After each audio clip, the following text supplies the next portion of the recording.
बलात्कारियों के सम्मान में हमेशा बीजेपी मैदान में खड़ी नजर आ रही है।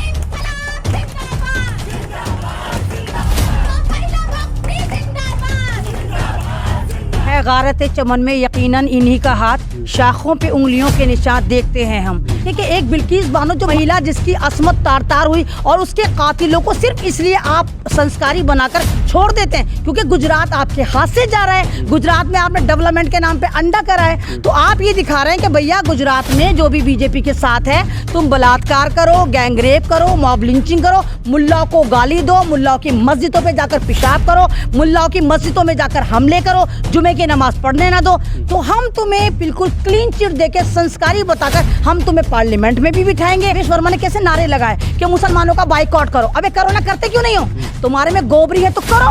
किसने रोका है तुमने? क्योंकि तुम्हें पता बिना मुल्लों के तुम्हारी दाल भी नहीं गलेगी। अगर मुल्लों को तुमने कर दिया ना एक तरफ तो तुम्हारी जिंदगियां हराम हो जाएंगी। मुसलमान भारत का आज भी बैकबोन है। मुसलमान ने तुम्हें ओढ़ने की, पहनने की, पढ़ने की, चलने की, खाने की, पीने की सब सलीका मुसलमान से तुमने सीखा, लेकिन उसके बावजूद फिर भी तुम मुसलमान को गाली देते हो। मतलब तमाम हिंदुओं को खुली छूट दे दी गई थी कि मुल्लों को काटो, मुल्लों को मारो, ऐसे नारे लगाए गए थे और उठाकर जेलों में किसको डाला गया था? तमाम उन्हीं मुसलमानों को जिनके घर लूटे थे या जो आवाजें उठा रहे थे, जितने शाहीन बाग में लीड कर रहे थे। आप उमर खालिद को देखे, खालिद सैफी को देखे, तो ये समझ में आता है कि भारत में मुसलमानों के लिए संविधान नाम की चिड़िया फुर हो चुकी। मुसलमान मरेगा भी, पिटेगा भी, अपना घर भी तोड़वाएगा और आतंकवाद का टैग भी इसको ही देंगे। एक वो नंदकिशोर गुर्जर 2 कौड़ी का एमएलए, आपको पता होगा, लोनी का, उसका क्या काम है? किसी भी गरीब मुसलमान को मार देगा, किसी ठेले वाले का फल फेंक देगा। तो इन लोगों की जो पॉलिटिक्स है, इनको पता है कि बिना मुसलमान को गाली दिए चमक ही नहीं सकते। क्या कहेंगे मैडम, जिस तरीके से सुप्रीम कोर्ट में गुजरात सरकार ने हल्फनामा दायर किया है कि गृह मंत्रालय की मंजूरी के बाद, मतलब उनकी परमिशन के बाद बिल्किस बानो के गुनाहगारों को छोड़ा गया था, जिनको जो सजा याफ्ता थे जेल में, क्या कहेंगी? मैं तो यहीं से स्टार्टिंग करूंगी। है गारत चमन में यकीनन इन्हीं का हाथ, शाखों पे उंगलियों के निशान देखते हैं हम तो शुरू से कह रहे हैं कि बीजेपी का एजेंडा है और बीजेपी की रजामंदी से ही वो तमाम बलात्कारियों को संस्कारी बनाकर बाहर करा गया।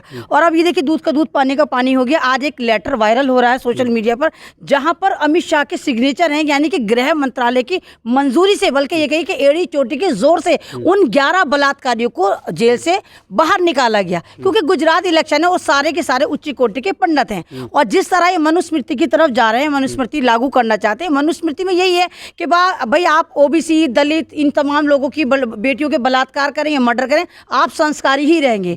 तो यहाँ पर बीजेपी पूरे फुल फ्लेज तौर पर बेनकाब होती है कि जितने भी इन्होंने फर्जी नारे लगाए थे कि महिलाओं के सम्मान में भाजपा मैदान में, वो सारा नैरेटिव उल्टा होके बलात्कारियों के सम्मान में हमेशा बीजेपी मैदान में खड़ी नजर आ रही है। तो कैसे देखती हैं जिस तरीके से बाबा राम रहीम हो, उन्हें हरियाणा चुनाव के लिए ऐसा कहा जा रहा है कि छोड़ दिया गया है, वो बीजेपी की कैंपेनिंग करने के लिए रिहा किए गए या पैरोल पे है। वहीं ये गुजरात में बिल्किस वाला मामला, तो क्या महिलाओं की इस्मत इज्जत को तार तार करने के बाद सत्ताएं हासिल की जाएंगी? कैसे देखती हैं आप? देखिए हमेशा देखा गया है कि जितनी भी पार्टी हैं यहाँ महिलाओं का सम्मान हुआ करता था, लेकिन अब नज़र नहीं आता जब से बीजेपी सेंट्रल गवर्नमेंट बनकर बैठी है। आप इनमें देखिए कि इनमें 45 से 48% तक बलात्कारी हैं। मुजरिम में हर कोई ना कोई किसी ना किसी का स्कैंडल है। अगर आप बलात्कारियों की एक हाई प्रोफाइल लिस्ट देखें, जिसको जो मेरे पास भी है, 178 या 69 है, उसमें तमाम के तमाम बीजेपी के लोग हैं, बीजेपी के नेता या बीजेपी के साथ काम कर रहे हैं। तो अब आप आशाराम बापू को देखिए, जिसको 41 दिन के लिए छोड़ा गया। क्यों छोड़ा गया? मरने वाला है, बीमार है? नहीं, सिर्फ इसलिए कि वो आतंकवादी गैंग का गेंडा आए, अपने आश्रम में जाए और फिर कहे कि बीजेपी के लिए काम करो। हाँ, राम रहीम जो आशाराम बापू भी छूटेगा, राम रहीम को जिस तरह छोड़ा है, तो ये तमाम के तमाम ये लोग हैं, क्योंकि इनको पता है कि बिना औरत के इनकी पॉलिटिक्स चलती नहीं है। औरत इनको चाहिए भी, और जिस तरह इनके आश्रमों में हाल आप देख रहे हैं, एक के बाद एक, अब तो आश्रम के, अब तो इनके होटलों में भी आप देखिए, बीजेपी के कार्यालय में भी देखिए, एक के बाद एक आपको ऐसी वीडियोस निकलकर मिलेंगी जहां पर इंसानियत और महिला का जो गरिमा है वो आपको तार तार होता नजर आएगा। तो तमाम बलात्कारी को छोड़ छोड़ के इलेक्शन में ब्रांड एम्बेसडर जो बना रहे हैं, इससे पता चलता है कि बीजेपी ने, क्योंकि मुल्क के अंदर कुछ करा वारा है नहीं, तो जब कुछ करा नहीं तो ये सोशल मीडिया पर चमकने के लिए उल्टे सीधे नैरेटिव सेट कर रहे हैं। बस इनका जो एक नारा है कि हिंदुत्व आ जाए, हिंदुत्व की जो अफीम चटा रहे हैं, और उसके बाद हम कहते हैं कुछ नफरती चिंटू हैं। नहीं नहीं नहीं, ये कुछ नफरती चिंटू नहीं है, एंड ऑफ द डे जब इलेक्शन होने वाला होता है तो तमाम के तमाम वो लोग जो भोले भाले नहीं है, जो ज़्यादा अपना दिमाग यूज़ करते हैं, तो सोचते हैं भाई मुल्लों का पेंच टाइट हो रहा है, मोदी जी आ रहे हैं, कोई बात नहीं, मोदी जी को ले लो, कोई बात नहीं, आलू महंगा, पेट्रोल महंगा, कुछ भी महंगा, लेकिन भारत की जो एक सत्ता है वो हमारे मोदी जी के हाथ में रहे और ये हमेशा मस्जिदें तोड़ते रहे, मंदिरों में आबादी करते रहे, ये महिलाओं का अपमान करते रहे, ये पत्रकारों को मारते रहे, ये दलित महिलाओं को लगातार बलात्कार करवाते रहे, तो ये तमाम की तमाम उसी की कड़ी है। तो आप देखिए कि एक बिल्किस बानो जो मात्र 19 साल की एक विवाहित लेडी है, जिसकी गोद में से एक 3 साल की बच्ची को छीना जाता है, उसी के सामने पटक पटक कर उसको मार दिया जाता है। उसकी फैमिली के 14 लोगों की मॉब लिंचिंग करी जाती है। मैं मॉब लिंचिंग इसलिए कह रही हूँ, अगर एक फैमिली के 14 लोगों को मारा जा रहा है, एक आध बंदा तो होगा नहीं, जबरदस्त तरीके से वो भगवा भीड़ होगी।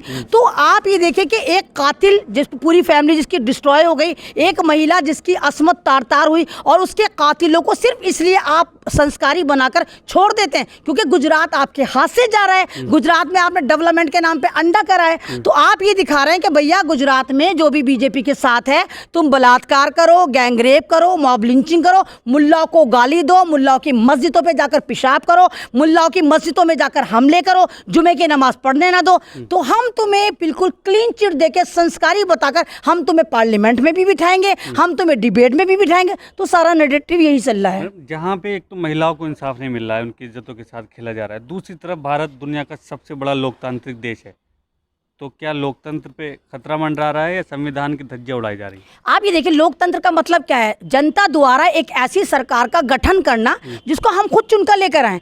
भाई हम अपने घर में नौकरानी रखते हैं, हम काम वाली, झाड़ू वाली, पोछे वाली रखते हैं। हम क्यों रखते हैं? ताकि हमें फैसिलिटी रहे, हमारे काम करें। तो हम इनको नौकरशाही कहते हैं। हम जो जितने सरकारी मुलाजिम होते हैं इनको नौकरशाही कहते हैं, यानी हमारे नौकर हैं। जब 140 करोड़ पार्लियामेंट में नहीं आ सकते थे तो हमने इन जैसे नेताओं को चुना। अब ये माई बाप समझते हैं अपना आपको, तो ये लोकतंत्र को फाड़ते हुए नजर आते हैं। ये एकदम से बादशाह बनने की कोशिश करते हैं, ये भूल जाते हैं कि 5 साल के लिए चुने गए, तो ये जनता द्वारा चुने गए हैं। तो जिस तरह आप ये देखिए कि सन 2014 के बाद संविधान को फाड़ा जा रहा है, जिस तरह फैसलों को बदला जा रहा है, जिस तरह सुप्रीम कोर्ट के जजों को बड़ी बड़ी पदवी दी जा रही है, जिस तरह वो बीजेपी ज्वाइन कर रहे हैं, उससे ये पता चलता है कि हर जगह ये जो मनुवादी सोच है वो अटैक कर रही है और भारत के संविधान को कहीं ना कहीं ये भगवा संविधान में बदलने की तैयारी है। अभी अभी आपको मैं बता दूं, 3 दिन पहले मैं टाइम्स नाउ में थी और टाइम्स नाउ में मुझे ये कहकर बुलाया गया कि क्या आप कर्नाटक का जो फैसला आया है मैडम, हमें आपके इसमें व्यूज चाहिए। 6:30 बजे मेरा प्रोग्राम था जो उन्होंने नहीं करा, 8:45 बजे उन्होंने प्रोग्राम करा और 8:45 बजे ये इनकी जो एक कोऑर्डिनेटर थी वो लाजपत नगर से कुछ लड़कियों को, कुछ लड़कों को पकड़ के लेकर आई जो अफगानी थे, अफगानी मार्केट है वहां पर। तो जब ये लोग आए, मैंने कहा भाई आप यहाँ पर क्या करना है? तो बोलते हैं इन्होंने हमसे बोला कि रिफ्यूजी का मुद्दा उठाएंगे। मैंने कहा अच्छा आपका मुद्दा उठाएंगे? कह रहे हाँ। उसके बाद एक आदमी आता है स्क्रिप्ट लेकर, कहता है देखिए हम आपका मुद्दा तो नहीं उठाएंगे, आज हिजाब पर बात होगी, आप हिजाब पर बात करना। अब ये देखिए जिस वक्त वो वहां पर एक मंच सजता है, मंच सजने के बाद बिल्कुल मंच सजाते हैं और स्टेज जब सजता है, हम लोग जब बोलना शुरू करते हैं, जस्ट डिबेट उल्टी हो जाती है, डिबेट ईरान पे पहुंच जाती है कि ईरान में जो वो लड़की मरी है। हम लोग भी बोलना शुरू करते हैं। कमाल की बात ये नहीं कि वहां पर डिबेट ईरान पर होती है, कमाल की बात यह कि 5 मिनट के अंदर नेशनलिटी चेंज कर दी जाती है। जो अफगानी लड़कियां यहाँ पर लेकर आए थे डिबेट में, वो फर करके कहती हैं हम तो ईरान से आए। मतलब एक बात बताइए, मैं अमेरिका में जाऊंगी क्या टर करके इंग्लिश बोलूंगी? मैं ईरान में जाऊंगी क्या मैं वहां पर फारसी बोलूंगी? तो मतलब लोग भी इतने पागल है, सवाल ही नहीं करते। जब ये ईरान के लोग हैं तो इतने फ्लो में कैसे हिंदी बोल रहे हैं? तो ये वो लोग हैं जो रिफ्यूजी या पैसा ले रहे हैं। तो आप ये देखिए कि ये टाइम्स नाउ वैसे ही बदनाम है। अगर आप देखें कि नविका जो कितनी बदनाम हुई थी, कितने केस हुए थे, नुपुर शर्मा वाला केस हुआ था, तो 2 कौड़ी की पत्रकार और निकल कर आई जिनको ये होड़ है कि मैं जल्दी से नविका बन जाऊं। और जिस तरह वो अल जवारी को हमारा रिश्तेदार बता रही थी कि अल जवारी आपका रिश्तेदार है, तो माइक हम उसके मुंह पर फेंक कर आए, हम माइक उसके मुंह पर फेंक कर आए, क्योंकि हमारे साथ 2-3 लोग थे जो मतलब सही दिशा में जा रहे थे। वहां पर एक रेंटल मुल्ला भी थे। फिर बाद में मैंने पूरी इनकी इंक्वायरी करी तो मैं पूरा रेट लेकर आई हूँ, 7,000, 6,000, 4,000 वहां पर रेट है। आई और इस्लाम को गालियां पड़वाई है। अफसोस की बात ये नहीं, उसमें एक महिला थी जो अंबर जैदी भी थी।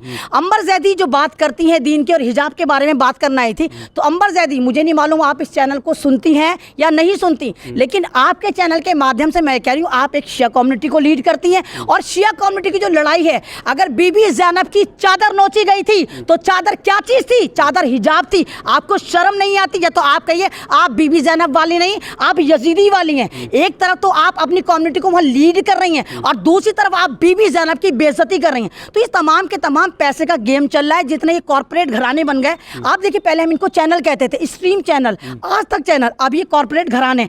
कॉर्पोरेट का मतलब क्या है? आप इनको नफा दिखाइए। नफा कब दिखाएंगे? जब आप नफरत बेचेंगे। तो ये सारे के सारे नफरत के चैनल हैं। खेल तो मैडम बहुत दिनों से चल रहा है। अभी जिसे हम बात कर रहे हैं बिल्किस बानो की, या हाथरस कांड हो, या बाबर रहीम हो, तो इन मुद्दों को भी मीडिया में उस तरीके से नहीं उठाया गया। सरकार ये के उस तरीके से सवाल नहीं हुए जैसे ये केस हुए। ये बिल्किस बानो क्यों बनी? क्योंकि हमारे स्ट्रीम चैनल पट्टेदार गुलाम कुत्ते बन गए हैं। ये अपने आका के सामने भौंकते हैं, इनको टुकड़ा पड़ता है, भौंकते हैं। अब वहां पर अगर हिजाब की बात हो रही, गुलामी है, गुलामी है। सवाल मेरा ये है, तुम बिंदी लगाती हो, गुलामी नहीं? तुम काजल लगाती हो, गुलामी नहीं? तुम लिपस्टिक लगाती हो, गुलामी नहीं? क्या दिखाते हो तुम? लिपस्टिक दिखाते, ये तो दिखाते हो कि हम फीमेल हैं, मत लगाओ लिपस्टिक। तुम मर्दों से शाना बशाना चलो ना, क्यों लिपस्टिक? किसी मर्द को देखा लिपस्टिक लगाते हुए? तो गुलामी में तो तुम आज भी हो। सिर्फ सर कवर करना, हिजाब लगाना, गुलामी कहां से आ गई? तो ये सारा का सारा जो नरेटिव सेट करता है, ये स्ट्रीम चैनल सेट करता है, तमाम नफरतें सेट करती है। और मैं 3 साल से लगातार कह रही हूँ, 1 महीने के लिए आप इन आतंकवादी जिहादी चैनलों को बंद कर लीजिए।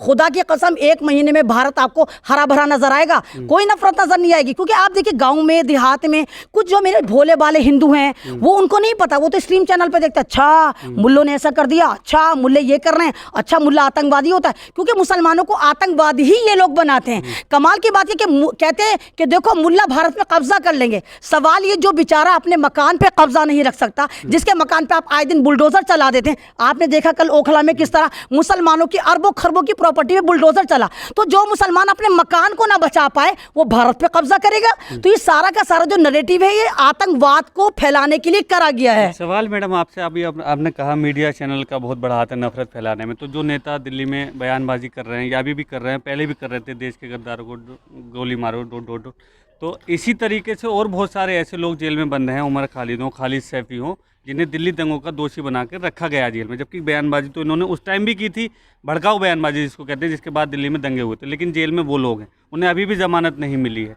तो कैसे देखती हैं इस तरीके को, जिस तरीके से एक उर्दू नाम वाले, जो बार बार कहा जाता है, उन्हें जेल में रखा जाता है, और जो दूसरे उन्हें संरक्षण दिया जाता है सत्ता का? नहीं देखिए, मैं आपसे लगातार के सन 2014 के बाद ऐसा देखने को मिला कि मुसलमान जो है ना, आपको पता है कि भारत का मुसलमान एक अलग धारे में चलता है, उसको मतलब नहीं। आप खुद देखिए, मैंने आपके चैनल से भी कई बार बोला कि अगर मुसलमानों को जो बिरयानी खाते हैं या गोश्त खाते हैं, आप 1000 रुपये किलो भी कर दें, तब भी आपको कोई मुसलमान प्रोटेस्ट करता नजर नहीं आएगा। महीने में 1 बार खाता है, चलो 2 महीने में 1 बार खा लेगा। 50-50 रुपये पे सिलेंडर बढ़ के कहीं नहीं प्रोटेस्ट करता। तो अब मुसलमान जो एक ऐसा तड़का हो गया जिसको पकड़ के सारी पार्टियां आगे जाती हैं। यानी जब हम दाल बनाते हैं, नंगी बुच्ची बेवसी दाल बनती है, लेकिन जब उसमें हींग का तड़का मारते हैं, कहते हैं वाह क्या लजीज दाल थी, तड़के का कमाल है। तो भारत की पॉलिटिक्स में मुसलमान एज ए तड़का काम करता है। तो ये जो बीजेपी है, ये मुसलमानों को तड़के की तरह लेती है। अब दिल्ली दंगों में देखिए, सब आपने खुली खुली वीडियो देखी, जिस तरह पुलिस का रोल था, जिस तरह पुलिस ओपनली मुसलमानों की गोली मार रही थी। मैंने खुद ग्राउंड पे जाकर पूरा का पूरा वहां पर जाकर देखा था, किस तरह मतलब तमाम हिंदुओं को खुली छूट दे दी गई थी कि मुल्लों को काटो, मुल्लों को मारो, ऐसे नारे लगाए गए थे। और उठाकर जेलों में किसको डाला गया था? तमाम उन्हीं मुसलमानों को जिनके घर लूटे थे, या जो आवाजें उठा रहे थे, जितने शाहीन बाग में लीड कर रहे थे। आप उमर खालिद को देखिए, खालिद सैफी को देखिए, और तो आप बीजेपी उनके क्या नाम है, आप पार्टी के, आप उसको देखिए, ताहिर हुसैन को देखिए। तो ये समझ में आता है कि भारत में मुसलमानों के लिए संविधान नाम की चिड़िया फुर हो चुकी। मुसलमान मरेगा भी, पिटेगा भी, अपना घर भी तोड़वाएगा, और आतंकवाद का टैग भी इसको ही देंगे। और जिस तरह भी आपने देखा कि परवेश सिंह जो वर्मा है, उसने परवेश वर्मा ने कैसे नारे लगाए कि मुसलमानों का बाइकआउट करो। अबे करो ना, करते क्यों नहीं हो? तुम्हारे में गोबरी है तो करो, किसने रोका है तुमने? क्योंकि तुम्हें पता बिना मुल्लों के तुम्हारी दाल भी नहीं गलेगी। अगर मुल्लों को तुमने कर दिया ना एक तरफ, तो तुम्हारी जिंदगी हराम हो जाएंगी। मुसलमान भारत का आज भी बैकबोन है। मुसलमान ने तुम्हें ओढ़ने की, पहनने की, पढ़ने की, चलने की, खाने की, पीने की सब सलीका मुसलमान से तुमने सीखा, लेकिन उसके बावजूद फिर भी तुम मुसलमान को गाली देते हो। एक वो आनंद किशोर गुज्जर 2 कौड़ी का एमएलए, आपको पता होगा लोनी का, उसका क्या काम है? किसी भी गरीब मुसलमान को मार देगा, किसी ठेले वाले का फल फेंक देगा। तो इन लोगों की जो पॉलिटिक्स है, इनको पता है कि बिना मुसलमान को गाली दिए चमक ही नहीं सकते। सोशल मीडिया का जमाना है और नफरती चिंटू बैठे हुए हैं, 2-2 रुपए पर ट्वीट करने वाले, 2-2 रुपए वीडियो बनाने वाले। तो इनका जो है जवाल आ रहा है और बासी कड़ी में उबाल आता है। इस सरकार का जाने का दौर आ गया है। जिस तरह भारत जोड़ो यात्रा एक कामयाबी के साथ चल रही है, लाखों का हुजूम जुड़ रहा है। अब तक 4% वोट कांग्रेस के खाते में जा चुका है। 4% बहुत होता है स्टार्ट, अभी तो 40 दिन भी नहीं हुए, 40वें से पहले 4% जा चुका। अगर ये यात्रा 145 दिन पूरी कामयाबी के साथ चलती है तो आप देखिए कि पूरे भारत का हृदय परिवर्तन होगा और ये जो कमल का फूल है ये धूल में शामिल हो जाएगा। बहुत बहुत शुक्रिया हमसे